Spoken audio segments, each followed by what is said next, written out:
responding, yes. Really? It's an atmosphere. And we've also, there's been a lot of other indicators. Of course, when we're talking about the Nephilim and the Anunnaki and the possibility that this is actually a race of extraterrestrials that bioengineered our species out of Cro-Magnon man. Uh-huh.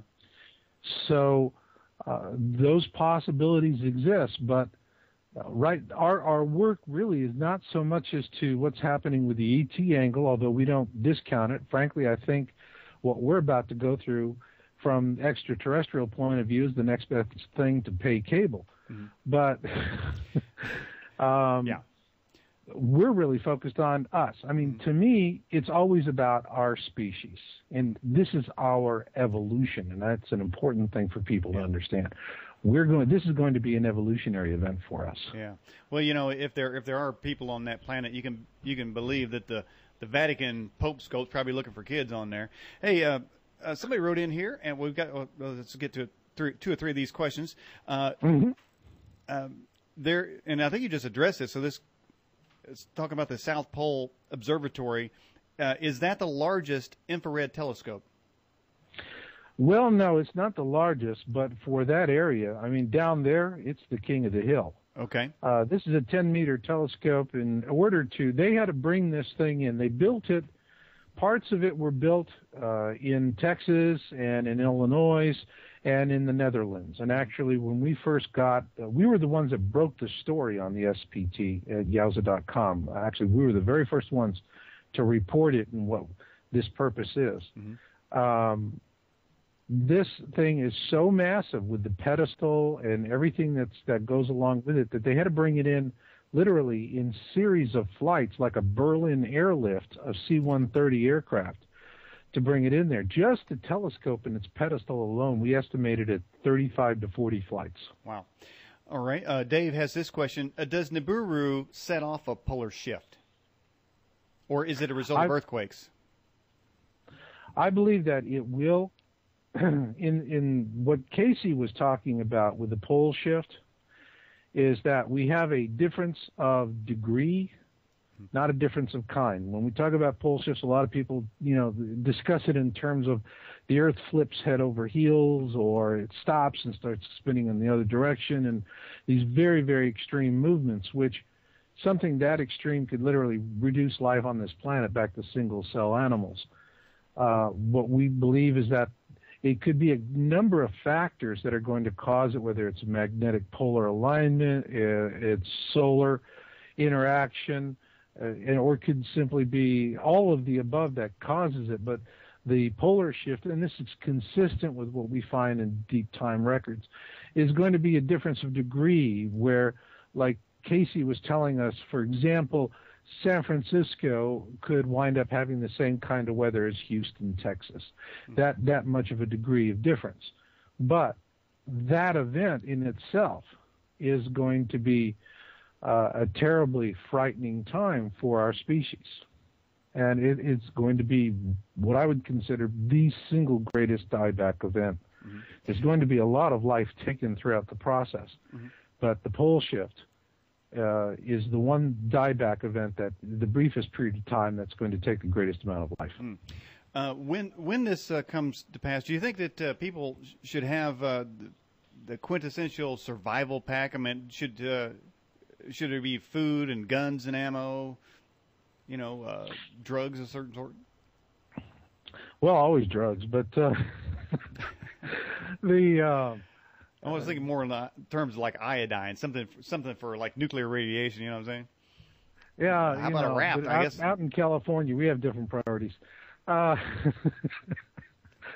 Look, what we talk about in our book, Planet X Forecast, is you can carry. Average person can put about a 30-pound pack on your back.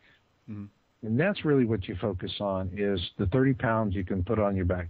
You're going to have to be nomadic. You're going to have to be able to move and find shelter. This is not going to be something where you can load up the SUV, because a lot of our vehicles today are like our home computers and all of our electronic devices. We're highly vulnerable to solar flares.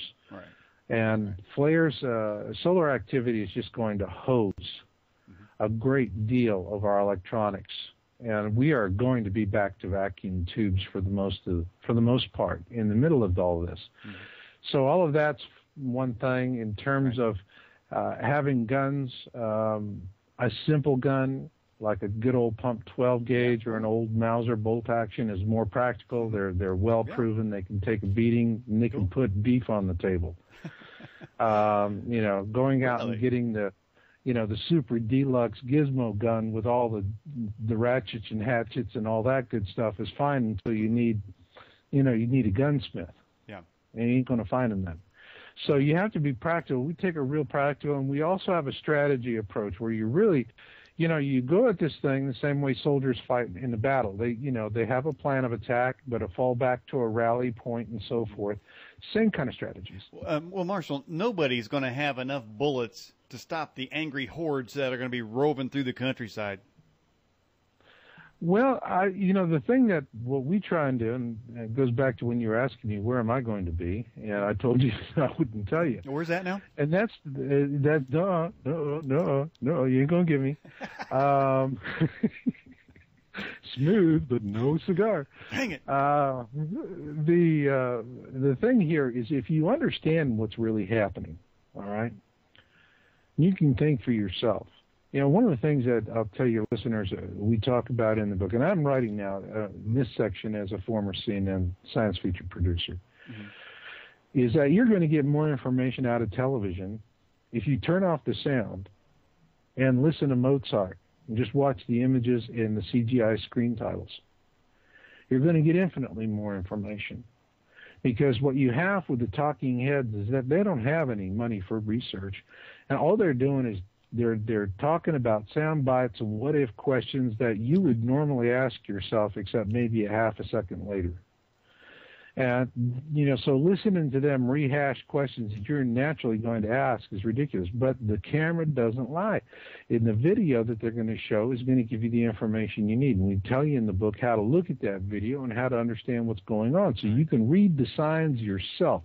You got to read the signs. You got to know how things are going to deteriorate, how they're going to fall back, and how to take your strategy so that you can get through this. Mm-hmm. But if you're going to stand there and wait for the trucks to roll in with the water, you're going to meet the same fate those folks met at the Astrodome in Houston. Mm-hmm. Wow. All right. Yep. That's it. Waiting for the government to show up. Wrong. Yeah, and they wouldn't even take, when they did arrive, they wouldn't take those K rations either. They were expecting some KFC, man. Hey, we have this question here. Yeah. And then they expected somebody to clean their crap up. I didn't know what's up with that. I mean, there's waiting for the government, and then there's ignorance. I don't know what happened there. But here we have this question. Marshall, do you think there's a connection between the war in Iraq and the incoming Planet X? Oil. Oil? Oil. We have to, and look what's happening. We're at $100 a barrel right now in the world market. And Iraq has got a huge reserve. And plus you have Iran out there that's a rogue state, and they're sitting on huge reserves. Yeah. Now, if you really step back and take a look at a map, Iran right now is pretty well isolated. On one side, they got us in Afghanistan. On the other side, they got us in Iraq. To the north is the former Soviet Union states, which don't want any part of it. And then on the Gulf, they've got our Navy. So we've got them nailed in on three different sides. Mm-hmm. All right? Yep. This is about maintaining the flow of oil. There are other aspects to it, but that is principally, this is part of what we saw in the economic contractions. And, the whole thing about trying to free the Iraqis, let's free us first, Wow. Well, you know what? They said that about George Bush in the first war, that we were going to get oil. We didn't get oil, and it didn't drive the prices down either. I don't know if that argument really rings true. Well, this is about securing the flow of it. In other words, nobody can throttle you or blackmail you. It's one thing to just pay them all the ridiculous amounts of money. It's not about getting the oil for less. It's just about getting the oil. We're in competition with China and India right now, and they're building middle-class economies, and, man, they are just soaking up and grabbing oil like crazy. If you